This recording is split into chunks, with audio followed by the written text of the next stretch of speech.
जब केंद्र पे इंडिया महागठबंधन का ध्वजा लहराएगा उसी दिन राम घर आएंगे। और इंडिया महागठबंधन की ओर से ढेरों सारी 9 वर्ष की शुभकामनाएं। भाजपा एक तरफ राम मंदिर के मुद्दे को लेकर आगे बढ़ रही है तो दूसरी तरफ आरजेडी विधायक के द्वारा राबड़ी आवास के बाहर सनातन धर्म के विरोध में पोस्टर लगाया जाता है।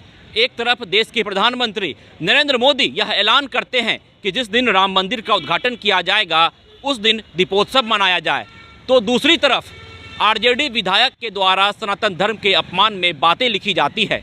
और आरजेडी कोटे से आने वाले बिहार सरकार में मंत्री तेज प्रताप यादव से जब यह बातें पूछी जाती है तो उनका कहना होता है कि हम लोग उस दिन जश्न मनाएंगे, उस दिन हम लोग दीपोत्सव मनाएंगे जिस दिन केंद्र में इंडिया गठबंधन का झंडा बुलंद होगा।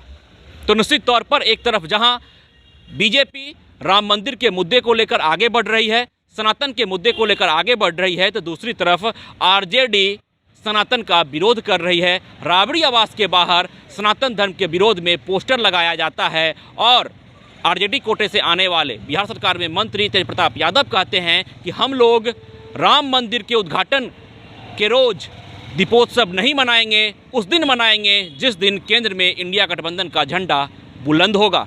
पहले सुनिए उनके पूरे बयान को। 9 वर्ष की ढेरों सारी शुभकामनाएं पूरे बिहार वासियों को, खासकर छात्र नौजवानों को, महिलाओं को, बुजुर्गों को, बच्चों को, सारे लोगों को और देश के तमाम बड़े बड़े लीडर जितने हैं सारे लोगों को मेरे तरफ से और इंडिया महागठबंधन की ओर से ढेरों सारी 9 वर्ष की शुभकामनाएं। 22 तारीख को दीपोत्सव मनाने के लिए प्रधानमंत्री ने कहा है राम मंदिर जब केंद्र पे इंडिया महागठबंधन का ध्वजा लहराएगा उसी दिन राम घर आएंगे। अच्छा, अब मैडम का जन्मदिन भी है, माता का भी आशीर्वाद दिया है और आपने गिफ्ट में शॉल दिया है और आशीर्वाद प्राप्त है।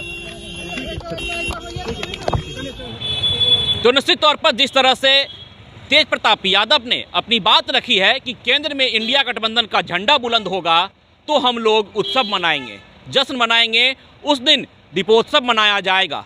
दूसरी तरफ प्रधानमंत्री के द्वारा बातें कही जाती है कि 22 जनवरी जिस दिन राम मंदिर का उद्घाटन होना है उस दिन देशवासी दीपोत्सव मनाए।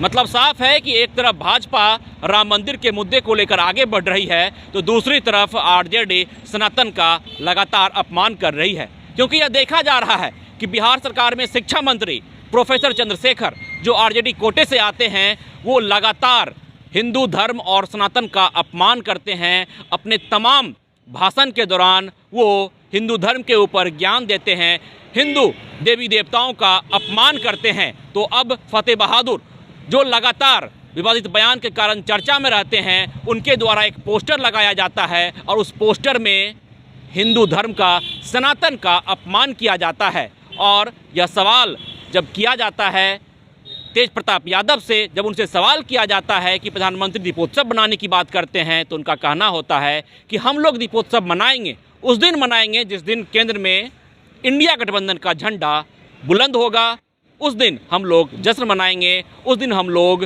दीपोत्सव मनाएंगे। Vishwajit Anand, first Bihar, Patna. Panorama Group, जो सोचता है वो करता है। ये लो मुंह मीठा करो, आज मैंने अपना जॉब छोड़ दिया, अब हम पूर्णिया वापस जाएंगे। जॉब छोड़ दिया है? मतलब ये घर कैसे चलेगा, हम करेंगे क्या और माँ बाबूजी क्या बोलेंगे?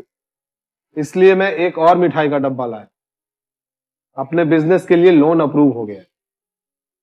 अरे लोन अप्रूव हो गया वो तो ठीक है, लेकिन पूर्णिया में हम रहेंगे कहाँ? अपना घर भी तो नहीं है वहाँ। इसलिए तो एक और मिठाई का डब्बा अलग से लाया हूँ, हमने पूर्णिया में घर ले लिया है, पूर्णिया के ई होम्स पैनोरमा में। पूर्णिया में पैनोरमा ग्रुप लेकर आए हैं ई होम्स पैनोरमा, बड़ा घर, आलीशान जिंदगी और अत्याधुनिक सुविधाओं के संग। अरे अरे अब क्यों मुंह मीठा करवा रही हो? क्योंकि हम घर वापसी जो कर रहे हैं। घर वापसी की खुशी पूर्णिया में ई होम्स पैनोरमा के संग। E Homes Panorama, luxurious lifestyle redefined.